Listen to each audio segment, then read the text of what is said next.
Good day mga kanegosyo. Ako nga pala si Jepoy, isang negosyante. Isa rin akong DJ. Ang topic natin ngayon tungkol sa community or market ng mayaman. Bakit importante ito sa pagninegosyo? Ito kung nagsisimula ka palang magnegosyo, malaking tulong to sa'yo, sigurado. Ito yung mga hindi ko alam nung nagsisimula pa lang ako magnegosyo. Kung may negosyo ka naman na, malamang isa to sa dahilan kung bakit nalulugi yung negosyo mo. Ako nga pala si Jepoy, isang negosyante. Isa rin akong DJ. Bilang negosyante, meron akong 10 taon na karanasan na pagkalugi sa pagninegosyo. Tunay na negosyo lang, tulad ng sari-sari store, barbecuehan, bilyaran, rental. Bakit importante ang community or market ng mayaman sa pagninegosyo? Ang example ko sa inyo mga kanegosyo, yung motor nila puro Triumph. Isang community or isang club mga kanegosyo. Ano ba ang community or mga kanegosyo?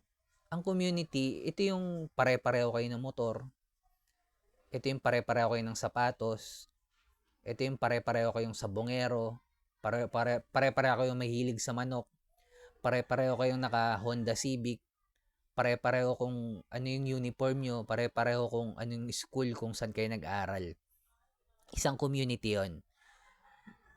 May community na kung ibig sabihin, community or market, isa lang yon pag sinabi ko mga kanegosyo. May community or market ng mayaman. Ibig sabihin, ito yung mga motor nila sobrang mamahal. Ito yung community na kapag binentahan mo kahit mag-markup ka ng malaki, okay lang sa kanila. Basta malupit or masarap yung produkto or serbisyong binibenta mo sa kanila. Hindi importante kung wala kang motor na tulad sa kanila para makapasok sa loob ng community. As long as mapaglingkuran mo sila mga kanegosyo, pwede ka na makapasok o makapagbenta sa community meron sila. May community rin na nagtitipid. Ito yung nagmumotor din sila, pero hindi ganun kamamahal yung mga motor nila. Walang masama sa community na yon kung gusto mong pagbentahan. Pero kahit gaano ka mura yung benta mo sa kanila, ang hirap pa rin magbenta dahil nga nagtitipid yung community na yon. Pagsilbihan natin yung community na pwede ka makapag-markup ng malaki. Basta malupit yung serbisyo or produkto mo or masarap yung pagkaing binebenta mo. Tulad na lang itong community na to, pare-pareho yung motor nila, pare-parehong Triumph. Kwento ko lang mga kanegosyo. Nung way back 2015, nung naitayo ko yung sari-sari store ko, hindi pa ako pamilyar sa mga community ng mayaman na yan. Kung ano yung focus in one na yan. Kung ano yung scale up sa level 2 business model na yan, na-applyan yung negosyo mo ng franchising, distribution, manpower, software, licensing, platform. Isa lang sa mga yon. Hindi pa ako aware sa mga yan. Nagkataon yung sari-sari store ko, naitayo ko malapit sa school kung saan ako graduate ng college. Graduate po ako ng marketing management sa TIP Cubao, Quezon City, Technological Institute of the Philippines.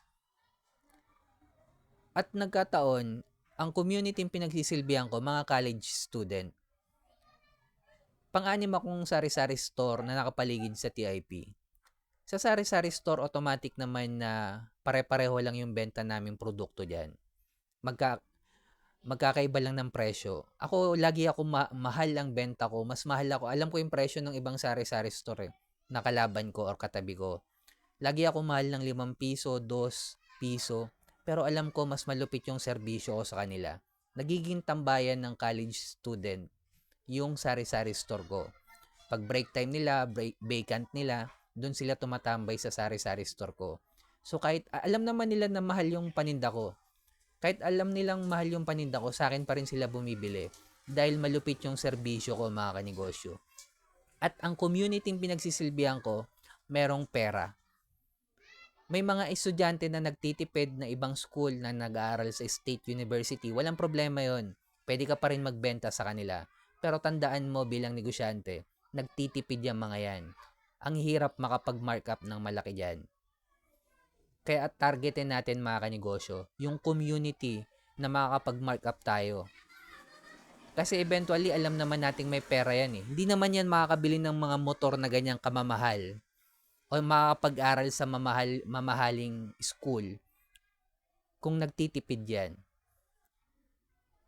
Basta, malupit yung serbisyo mo, malupit yung produkto mo, makakapag-markup ka naman. Ito mahirap mga kanegosyo.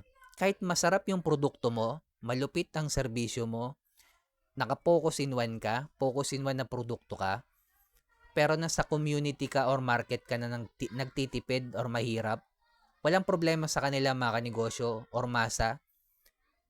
Ang hirap makabenta at makapag-markup ng malaki. At eventually possible na malugi ka pa. Kahit gaano kalupit yon yung produkto mo or serbisyo mo, basta nasa market ka ng nagtitipid, yung mga tao walang pera, alam mong walang pera, or may pera pero budgeted yung pera nila, walang masama sa mga taong to mga kanegosyo. Pero dapat itatak mo sa utak mo, ang hirap kumita kapag nandyan ka sa community na yan. Pero kung nasa community ka ng may pera, mga kanegosyo, basta malupit ang serbisyo mo, madaling makapag-markup. Kaya kung nagsisimula ka palang magnegosyo, hanapin ang community ng may pera, focus in one, i-scale up yung negosyo natin sa level 2 business model, applyan niya ng franchising, distribution, manpower, software, licensing, platform. Isa lang sa mga yon. Bakit kailangan i-scale up yung negosyo nyo? Ang negosyong hindi lumalaki, eventually mamamatayan. At panghuli, kailangan na natin gumawa ng original content dahil kasama na to sa trabaho natin to bilang negosyante.